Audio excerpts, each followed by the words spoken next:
Nakahiligan na ni Jester magpalit og appliances online. Nagsugod kini mahumaling kaniadtong kasagsagan sa pandemya tungod mas easy matud paalang kaniya ang transaksyon.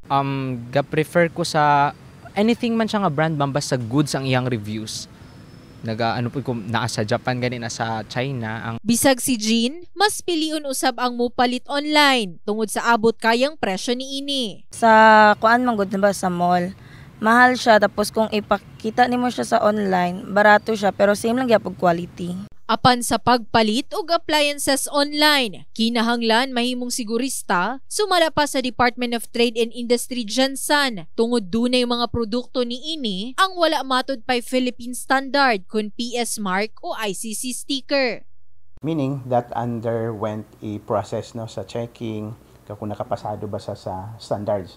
Natay ko na ng Bureau of Product Standards na to or BPS no. It's either mismo sa planta sa importer or sa planta sa atong local manufacturer.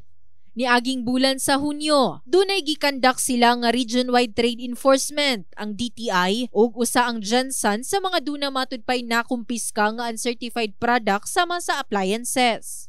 Sad thing is that they violated before and well na-repeat nila ang violation. Nagpahinumdom ang DTI ngadto sa mga mamalit online nga siguraduhong dunay PS mark o ICC sticker ang ginapalit nga appliances aron luwas sa mga insidente sama sa sunog. In the heart of changing lives, kini si Liza Labajo, Brigada News.